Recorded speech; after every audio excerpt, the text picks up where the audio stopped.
And for today, partner, sa ating pag-uusapan, ito yung patotoo Partner ito yung isang patotoo. Alam nyo na to, matagal ng story ito Sabi niya, sa kwento nitong mama na ito, sabi niya, I was 65 years old. I had $105 in a chicken recipe. Naano nyo na to before? What is $105? Just for 5,000 something. Sa pesos Sabi niya, and a chicken recipe.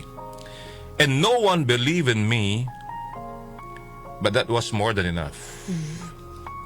My life, sabi ho niya, was a roller coaster of rejection and failure. Na-inspire talaga ako sa kanya, partner. I lost jobs, failed in business, got turned away by the military, and never even finished school.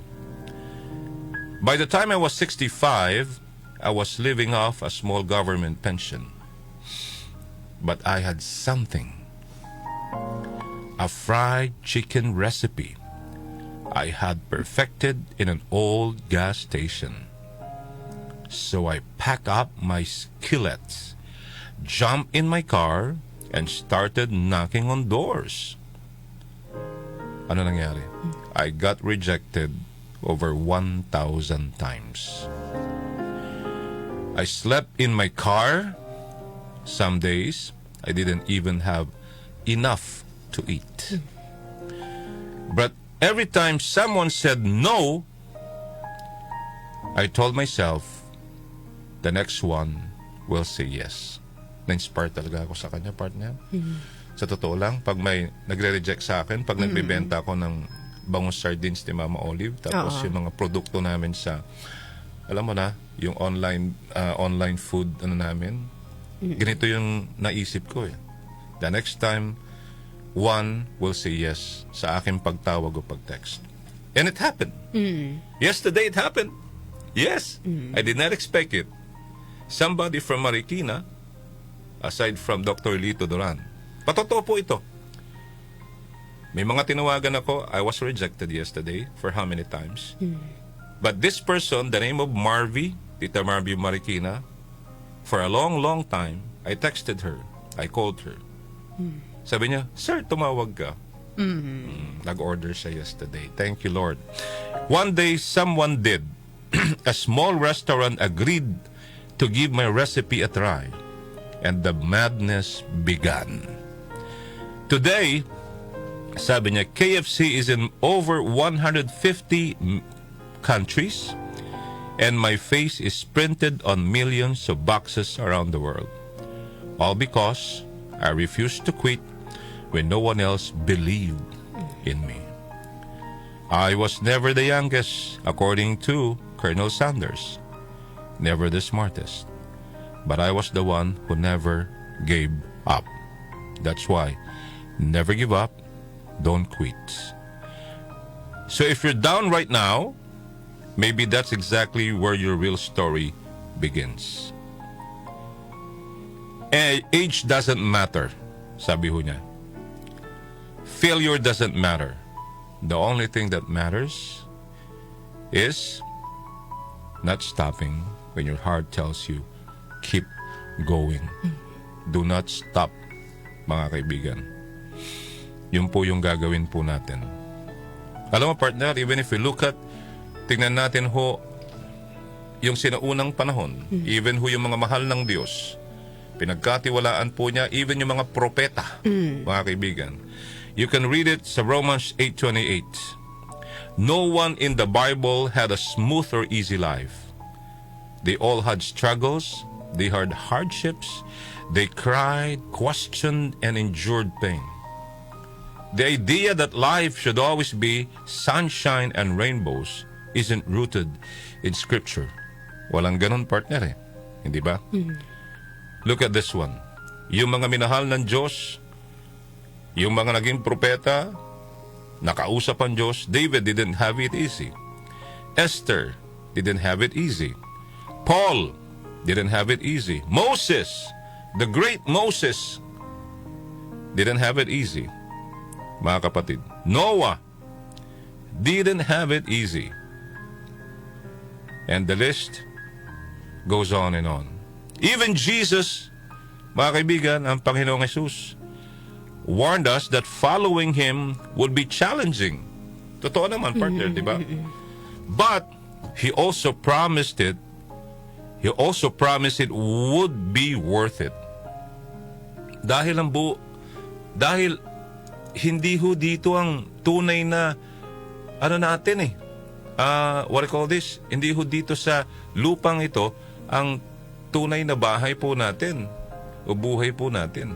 Nandoon po sa kaharian ng Ama. So sabi niya, life's never easy. It's of ups and downs. It's tough. While it's also part of God's perfect plan. Your path may be hard, pero kailangan ho natin magtiwala sa Panginoon. He's leading us exactly where we need to be. Yung luha po sa ating mga mata today will water the seeds of tomorrow's joy. So, believe that God has a perfect plan for each and every one of us. Magtiwala lang ho tayo, mga kaibigan. Magtiwala lang ho tayo. Huwag tayong bibigay.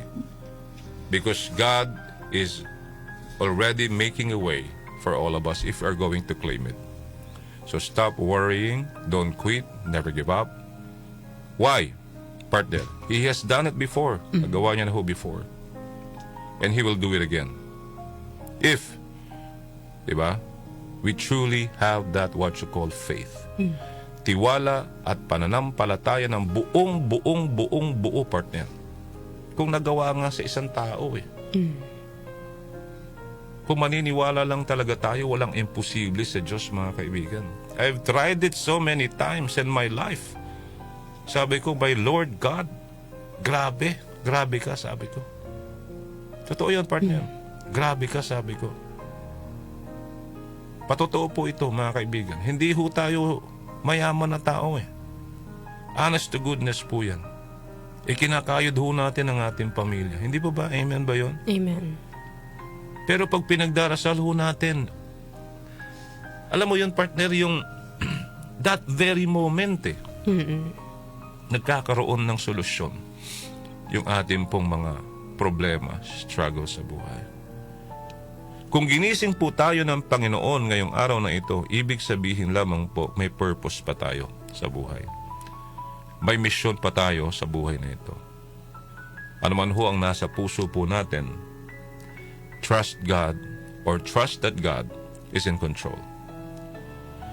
Tabihin natin sa sarili natin, He is bigger, God is bigger than our fears, greater than our struggles, and stronger than our storms in life. Okay? He's always with us.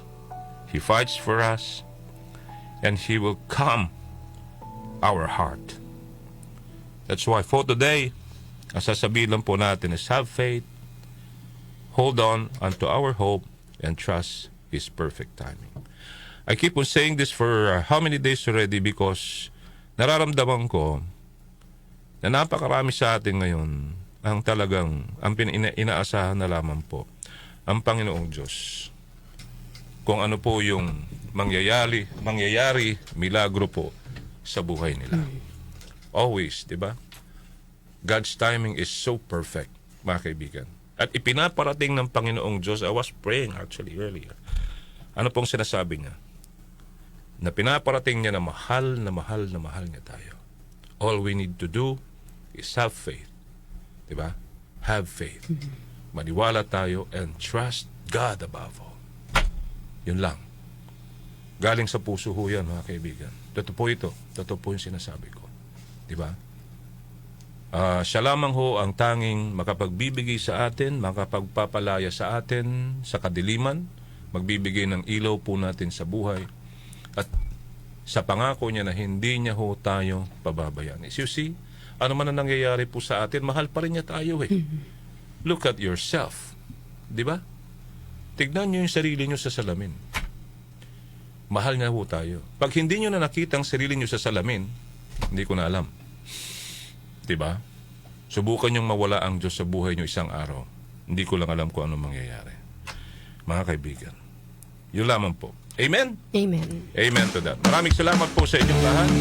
So, I hope that will be a very, tawag dito, pwedeng maging natin, inspirasyon natin sa buhay. Just keep on going, di ba? Hayaan nyo po yung ma-reject tayo for how many times. That's okay, that's part of Yes. life. Natututo tayo dyan.